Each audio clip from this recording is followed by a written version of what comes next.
Jungle.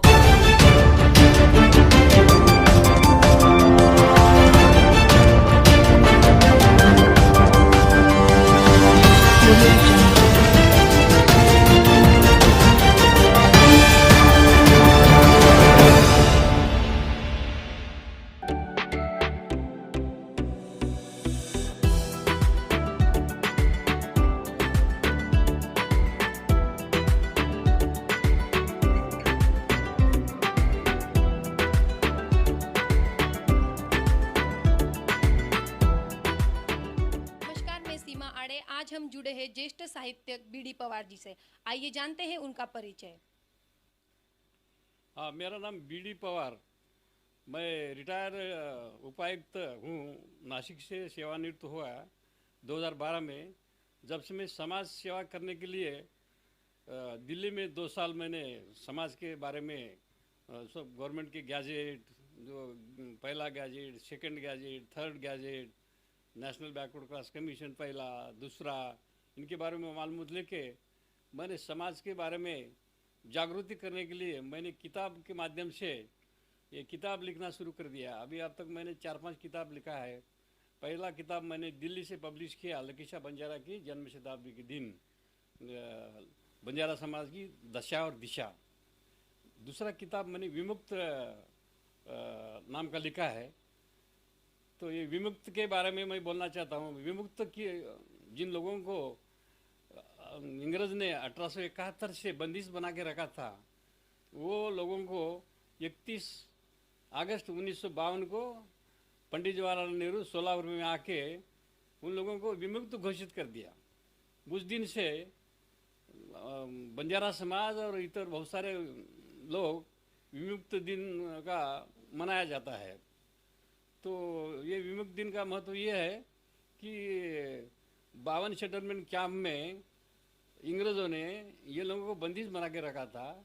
तो इन लोगों का रिहाई करने के लिए तत्कालीन मुख्यमंत्री तथा मध्य प्रदेश के deputy revenue minister Vasantrao Naik साहब ने तत्कालीन गृह मंत्री सरदार वल्लभ भाई पटेल इनसे जाके लेटर दिया और इन लोगों को रिहा करने के लिए कमेटी अपॉइंट करने को किया। तो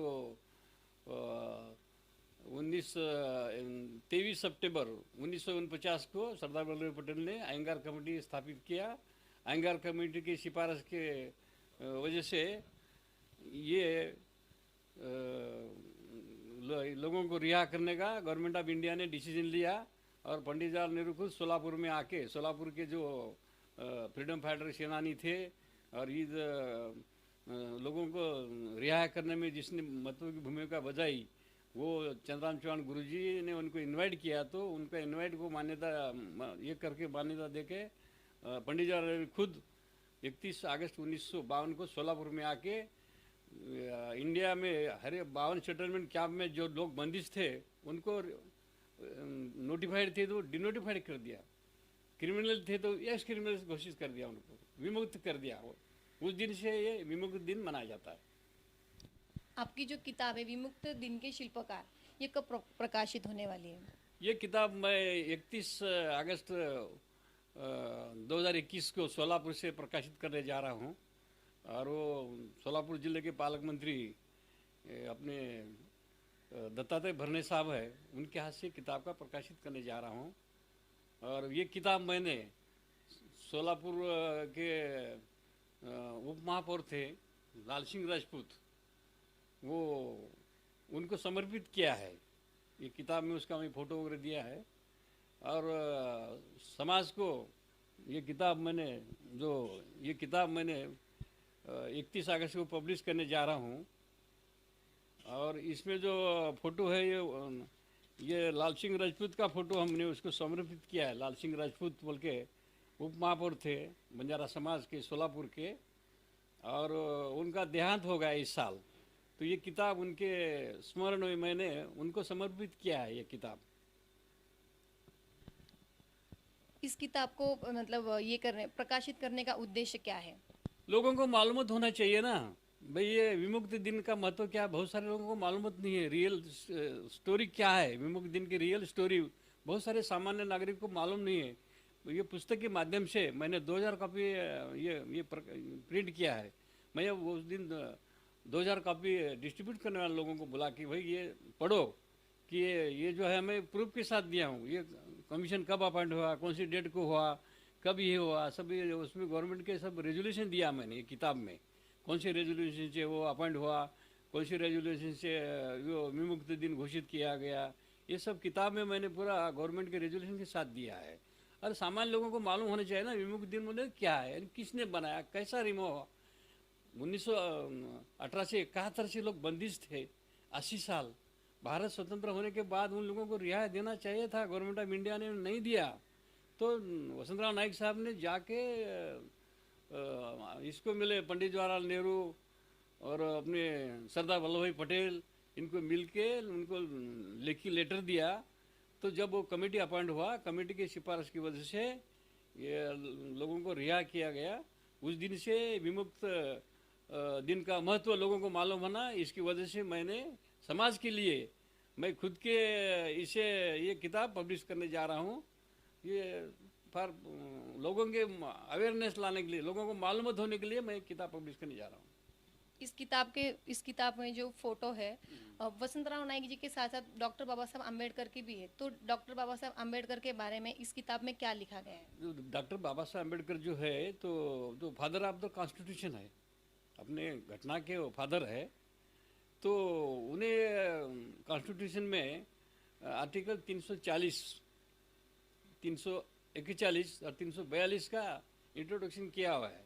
उसमें लिखा है कि 340 किसके लिए बना दिया है, 341 किसके लिए दिया है, 342 किसके लिए दिया है, और आखिरी 366/25 ये इंट्रोड्यूस किया है। ये किसके लिए किया है? ये इसके लिए किया है कि समझो एक समाज को जो डिज़र्व है मगर उनको रिजर्वेशन नहीं मिला है, तो राष्ट्रपति की मान्यता से कमीशन अपॉइंट करना चाहिए। और कमीशन वो सर्वे करता है वो समाज का, और वो कैटेगरी में बैठता है क्या, 341 में बैठता है क्या, 342 में बैठता है। 341 है टचेबल, अनटचेबल, जो अछूत है, अछूत लोगों के लिए 341 इंट्रोड्यूस किया है बाबा साहब ने घटना में। और 342 जो है वो गांव से दूर रहने वाले, अलग संस्कृति, अलग उनका ब्याह पद्धति, वो जो अलग, उसके लिए 342 इंट्रोड्यूस किया है। और 366/25 जो है घटना में जो इंट्रोड्यूस किया है वो टिपिकली बंजारा समाज के लिए ये किया है बाबा साहब ने। तो ये जो है ना लग्न पद्धति, रात में ब्याह करना, ये जो हमारी पुरानी पद्धति थी, चौको पूजा, वो चौको पूजा हमारे लोग करते हैं, भगवान की पूजा करते समय चौको करते हैं, उसके ऊपर नींबू पानी वगैरह रख के वो देव पूजा करते हैं। ऐसे अलग कैरेक्टर बना है। और 2018 में मोदी साहब ने भी ये इसको मॉडिफाई किया है कि ये कैटेगरी अलग से लोगों के लिए अप्लाई करो बोल के। तो बाबा साहब का रोल इतना इम्पोर्टेंट है कि यानी 300 कलम अगर नहीं लगाते थे ये कॉन्स्टिट्यूशन में, तो अपना पहला बैकवर्ड क्लास कमीशन अपॉइंट नहीं हो सकता था। पहला बैकवर्ड क्लास कमीशन अपॉइंट नहीं हो सकता तो बाकी बंजारा को ये आरक्षण नहीं मिलता था। और इसके बारे में एक खुलासा और करना चाहता हूँ मैं कि डॉक्टर बाबा साहेब अम्बेडकर ने 10 अगस्त 1950 को SC और ST की यादी डिक्लेयर कर दिया। उसमें 1108 SC कम्युनिटी की लिस्ट डिक्लेयर किया और 744 ST की यादी डिक्लेयर किया। और 27 सितंबर 1951 को बाबा साहेब अम्बेडकर रिजाइन देके चले गए। और जो लोग भारत में पहली बार जातीय जनगणना हुई 1931 में, जॉन हटन नाम का कमिश्नर था, उन्हें जातीय जनगणना पहली बार इंडिया में जनगणना की। वो जनगणना के ऊपर आज भी इंडिया में जो कुछ चल रहा है तो वो कमीशन पे चल रहा है। जातीय जनगणना अभी इंडिया में डिक्लेयर नहीं किया किसी ने। तो वो हिसाब से बाबा साहब ने लोगों को रिजर्वेशन दिया, मगर बंजारा समाजों को रिजर्वेशन नहीं दिया और बाबा साहब रिजाइन करके चले गए। तो बाद में फिर वसंतराव जी नाइक जब डिप्टी रेवेन्यू मिनिस्टर थे मध्य प्रदेश में, उन्हें जाके सरदार वल्लभ भाई पटेल और इनको नरेंद्र अपने इसको पंडित जवाहरलाल नेहरू को मिले और पहला बैकवर्ड क्लास कमीशन अपॉइंट करने को किए। जैसा कांशीराम जी ने OBC समाज के लिए मंडल कमीशन अपॉइंट करने लगा है, वो पायनियर है मंडल कमीशन के, वैसे वसंतराव नाईक पायोनियर है first national backward class commission के। उनके वजह से पहला national backward class commission appoint हुआ। उसकी सिफारिश के तहत इंडिया के जो बाकी स्टेट के लोगों को, बंजारा समाज के 12 स्टेट के लोगों को SC ST का रिजर्वेशन मिला। और उनकी वजह से इंडिया में 2399 लोग को SC का रिजर्वेशन मिला, 917 लोगों का ST का रिजर्वेशन मिला। सो हम डॉक्टर बाबा साहेब अम्बेडकर को फादर ऑफ कॉन्स्टिट्यूशन बोलते हैं और वसंतराव नाईक साहब को God father of this communities बोलते हैं। उसके लिए मैंने ये किताब में मैंने ये सब लिखा है। इस किताब के माध्यम से आप यूथ को क्या संदेश देना चाहोगे? इस किताब के माध्यम से मैं बंजारा समाज और बहुत सारे इधर समाज है, इनको ये संदेश देना चाहता हूँ कि भाई आपको जो रिजर्वेशन मिला है वो वसंतराव नाईक की वजह से मिला है। और महाराष्ट्र, मध्य प्रदेश और इतर जो राज्य है उनको रिजर्वेशन क्यों नहीं मिला, इसका शॉर्ट में बताता हूँ मैं। जब 1956 में पंडित जवाहरलाल नेहरू ने लैंग्वेज के हिसाब से, भाषा के हिसाब से प्रांत की रचना बनाई, 25 राज्य बनाए। 25 राज्य के मुख्यमंत्री से अब सिफारिश मंगवाई एज पर कॉन्स्टिट्यूशन आर्टिकल 341 और 42 और 366 तो ये सिफारिश जैसी स्टेट से आई, उस स्टेट के लोगों को रिजर्वेशन मिल गया। SC का सिफारिश किया चीफ मिनिस्टर, वैसा SC को दिया। ST का सिफारिश ST को दिया।